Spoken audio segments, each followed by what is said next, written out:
So, how do you feel about it being Becky instead of Liv? So we talked about this in the Elimination Chamber episode recap, whatever we call it. People are now considering Becky now the new Charlotte Flair, taking titles away from new people that should deserve it. And I'm gonna be real with you guys. I really think the reason why Becky is the next champion is not only because of name value, but also because when it comes to the storytelling aspect of things, Liv Morgan needs to go through fire and hell to get through this because her just being handed this championship devalues it. So instead, now she's got to go fight for it. And my original concept for this was like Charlotte returns or whatever, or someone that Rhea has a connection to, whether it be Raquel or something, holds the title for Rhea. That didn't happen, obviously. That's not going to happen. But the second part of that was that when Liv is finally given the opportunity, and she's this close to winning the championship, she just hit an oblivion on Becky Lynch at whatever fucking pay-per-view you want it to be at, probably like SummerSlam-ish. Yeah. Rhea comes out after she's healed, pulls out the rug from under her, and makes her fucking lose the match. That's what's gonna. In my opinion, that's what's gonna happen. Rhea's gonna win back her championship in some way, some fashion, rematch clause, whatever you want to call it. This way is to hold the value of the championship at the same time as give Liv Morgan a little more ammo for her revenge tour. And because the revenge tour is going to include Rhea, it has to include Rhea. That's the only way she can be given the chance to win this championship legitimately. It has to go through Rhea Ripley, but you have to have a champion in the meantime. And that, frankly, who are you going to give it to besides Becky Lynch? My thing, and I was running the gauntlet last night against people. I had like 6 people jumping me because I was like, "It's the right decision." They're like, "It should have been Liv." I'm like, would I love it to be Liv? It makes sense. It makes zero sense for what they're fucking doing. No, not for what they're doing, but narratively, it kind of makes sense. Like Liv Morgan's like, "Hey, I'm taking everything away from you," but like, Liv has to go through hell. Like her character cannot just skate free and get be handed the championship. It's not within Liv Morgan's character and her arc. She's always had to go through hell. She had to win Money in the Bank through 6 other people to get her chance. She had to beat Ronda Rousey 3 times to fucking hold on to that, and she lost to Ronda Rousey. And then she had to go through 15 million injuries last year. Liv Morgan has to go through hell. It's just her character. Yeah. Do I understand where people are coming from where they should have been Liv? Yes. I understand the one for Liv. But Becky makes the most sense. Even Eero was like, he's like, I really hope that like Grayson didn't like just punch his TV. I'm like, no, I understand. I knew it was gonna... the right. I saw it's like when it's why I'm getting pissed off of people saying it's just the new Charlotte. I'm like, at no point, if anything, if Becky puts Liv over at Backlash, it's not gonna happen at Backlash. It's not gonna happen at Backlash. Or at SummerSlam, it's a triple threat of Liv, Rhea, Becky. I don't think Rhea's returning fast enough to. I think Rhea will return to. I think the interfere. I think the timeline says there's a chance.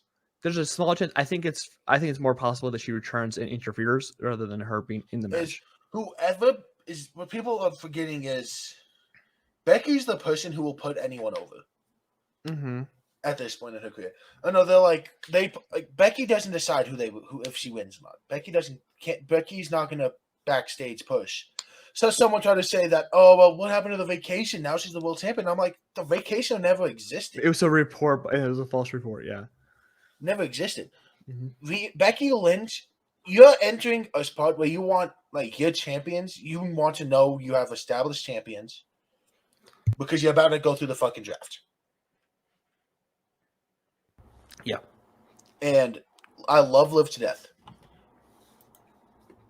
I love Liv Morgan to death. But her first title reign was not that good. I'll agree. Yeah. It was poorly. It's not her fault. It was horribly booked. It was so poorly booked that Lacey was supposed to have it.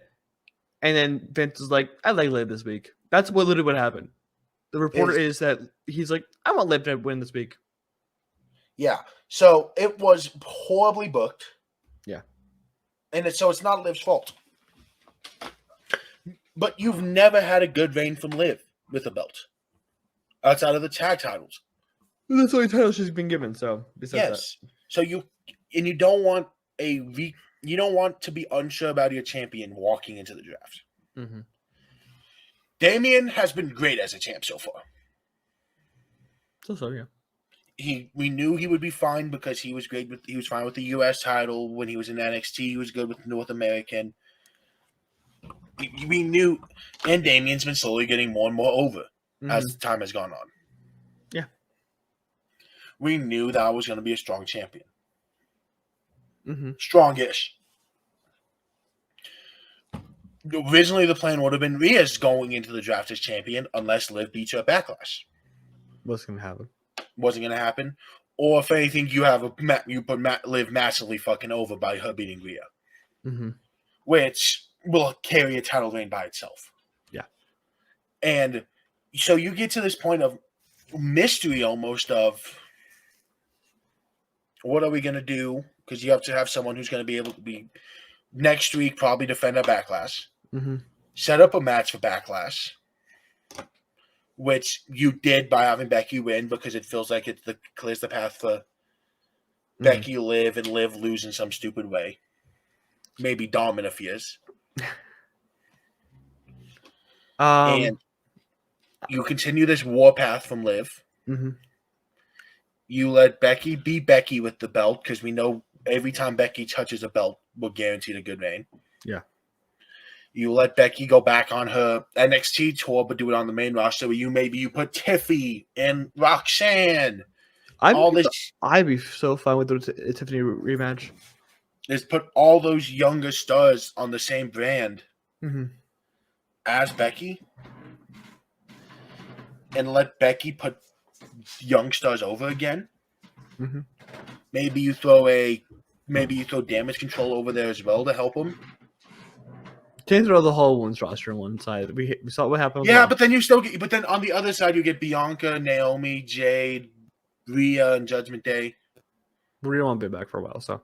But when she returns, you get Liv Morgan on that other brand. Bailey's over there.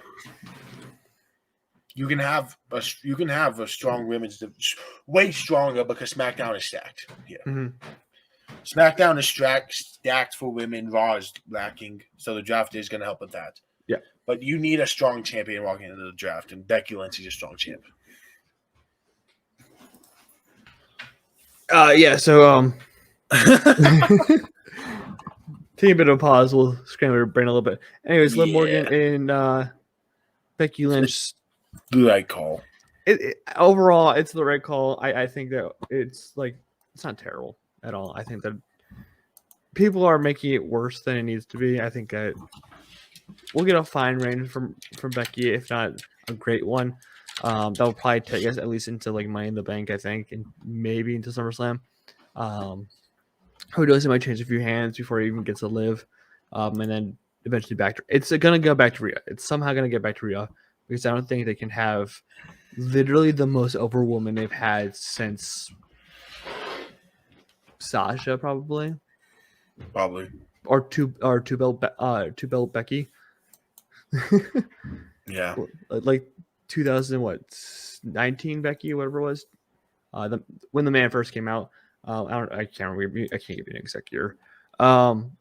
So since the most over woman since then, and not give her the belt again when she comes back if she's perfectly healthy. So, I think they'll be perfectly fine. And overall, I think this is just going to help Liv's story in the end. Yeah.